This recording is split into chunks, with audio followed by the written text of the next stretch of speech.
Now, the integral of cosecant theta, this is equal to ln of cosecant theta minus cotangent theta. So, this will be 3 ln of the absolute value of cosecant theta minus cotangent theta minus the integral of sine theta, that will be equal to negative cosine. So magpo-plus na ito, plus 3 cosine theta plus c. Ayan. However, yun nga, kailangan nyo na nang balikan yung ano natin. Now, take note, no, yung cosecant theta. Ay, sulat ko. Cosecant theta, this is equal to 1 over sine theta. No? So, this means that if x equals 3 sine theta, no? So, 3 sine theta, then it means that your 1 over sine theta, this is equal to 3 over x. Okay? No? Okay? So, dito manggagaling yan. So, x equals 3 sine theta. So, yung 1 over sine theta, that is will be equal to 3 over x. Another pa, yung cotangent theta. So, look at from this, from our given here, you know that cotangent theta, that is equal to cosine theta over sine theta. Pero saan ko ba kukunin ng cosine theta ko? Dito. Yan. So your cosine theta, this is our expression, square root of 9 minus x squared, that is equal to 3 cosine theta. So your cosine theta will be equal to square root of 9 minus x squared over 3.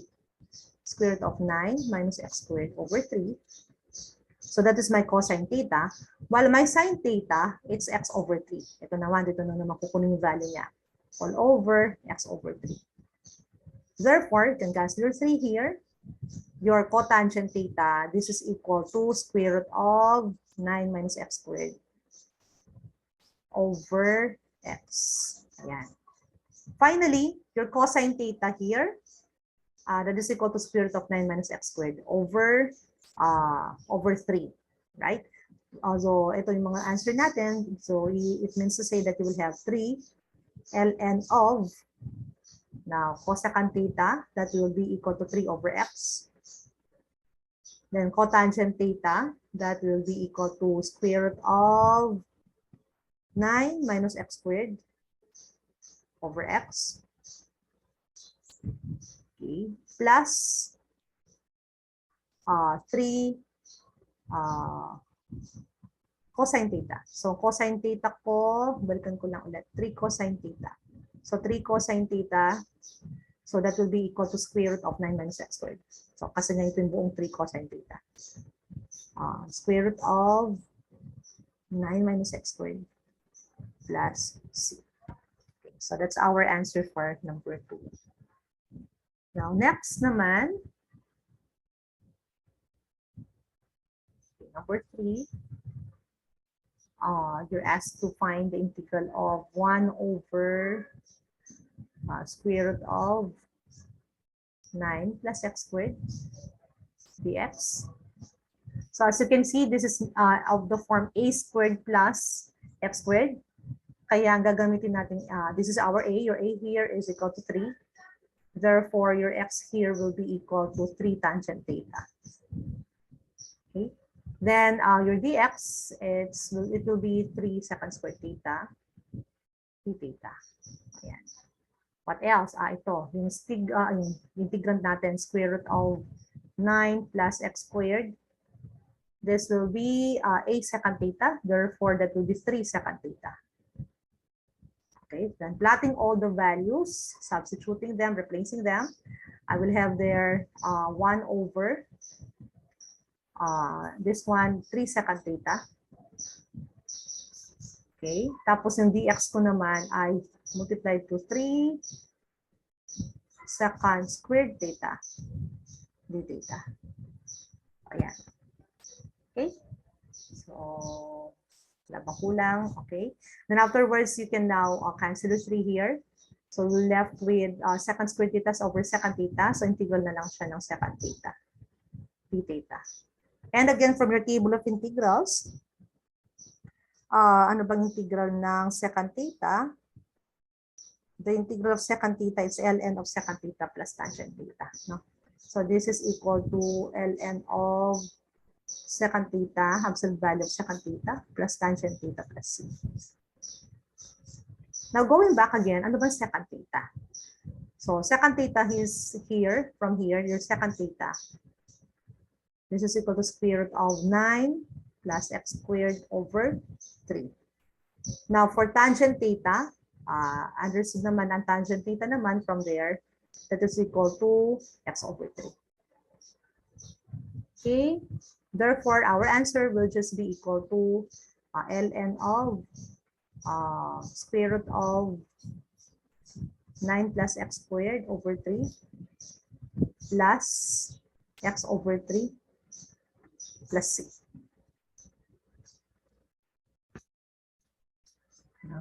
So, ayan siya. Other books naman, kung gusto niyo pong evaluate ito, kung gusto niyo pong simplify ito, pwede naman. You will have here ln of square root of 9 plus x squared plus x all over 3 plus c.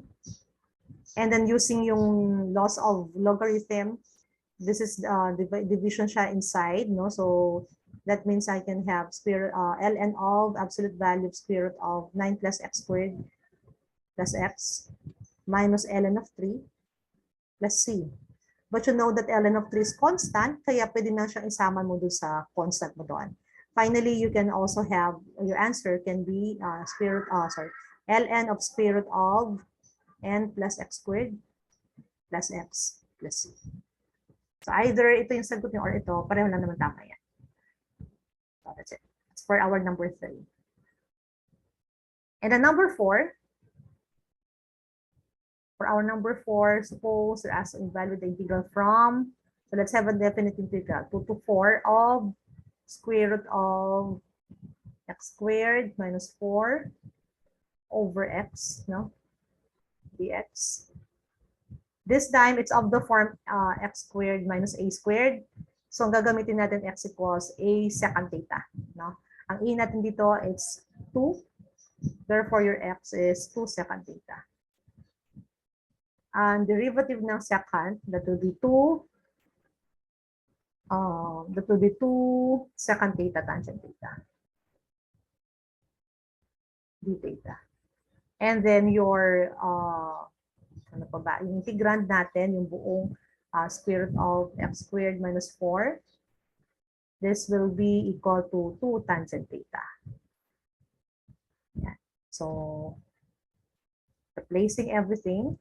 But don't forget, ito pala, meron tayo dito, no? So, tingnan natin ulit ito, yung mga values natin kasi replace natin sila, no? From here, no, your x equals to secant theta, that means to say your secant theta is equal to x over 2. No? Secant theta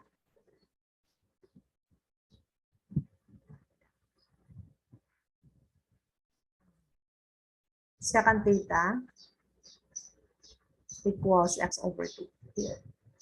Kaya if x equals, therefore,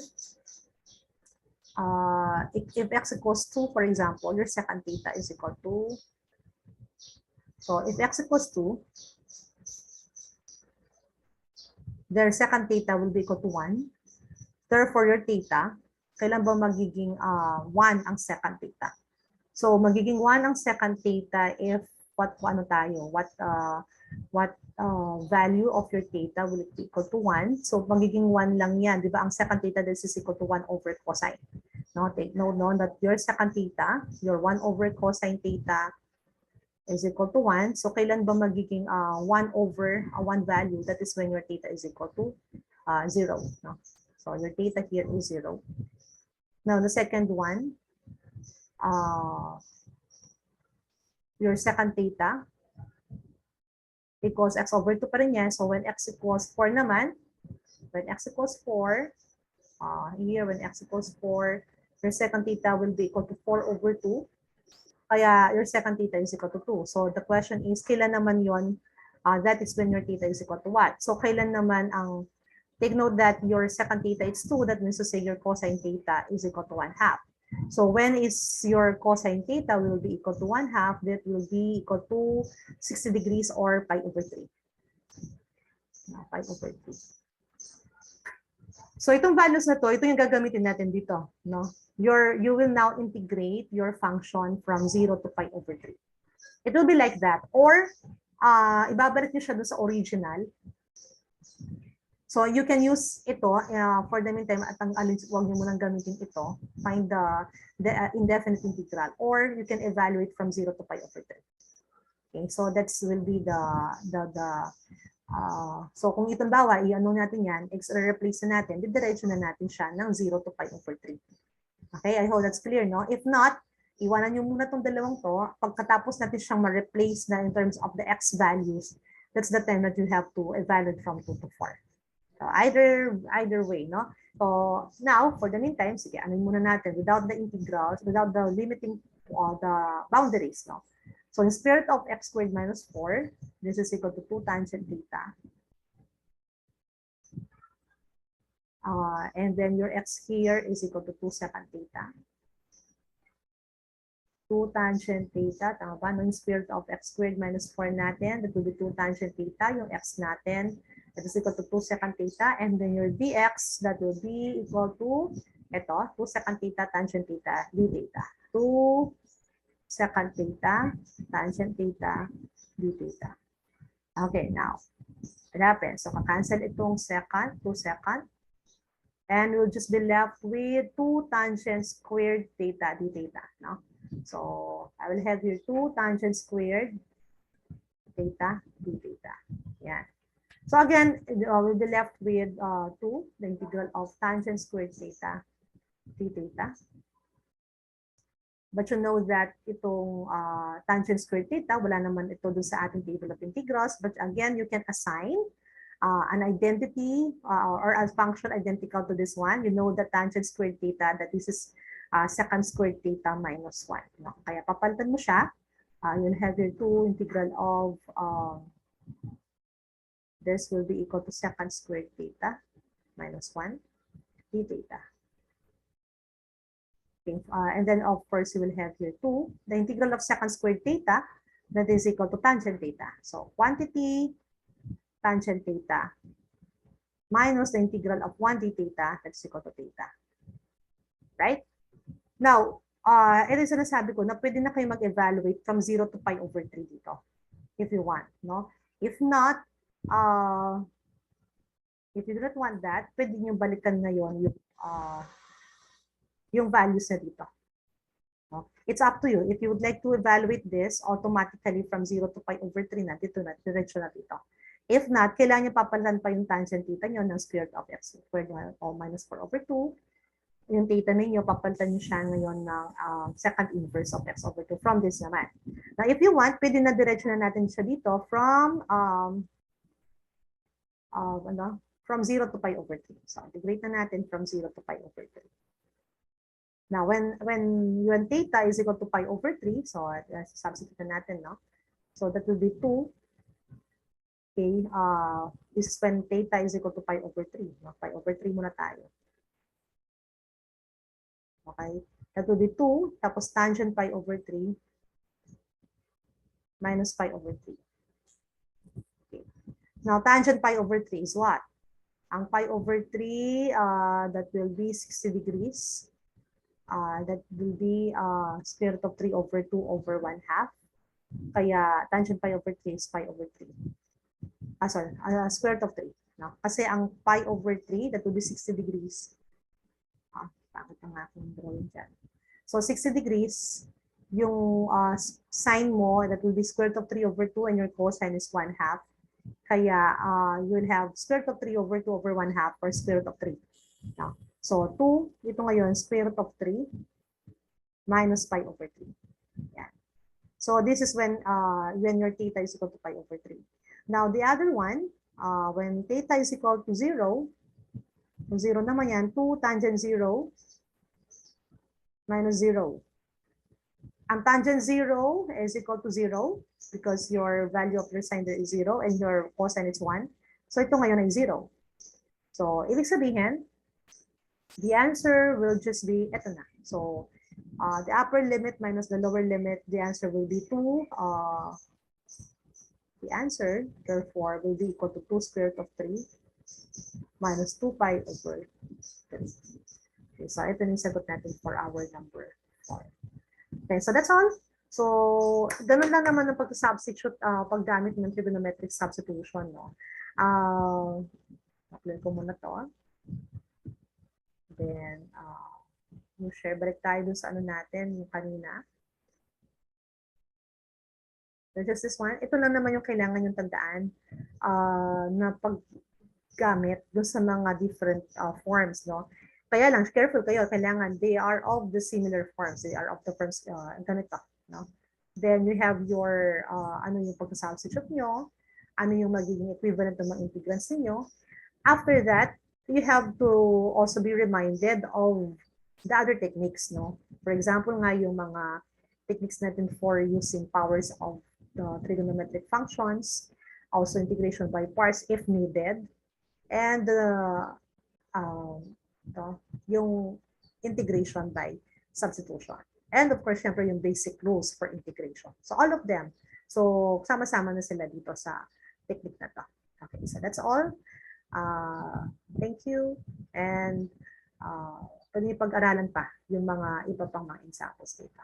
Okay, thank you very much.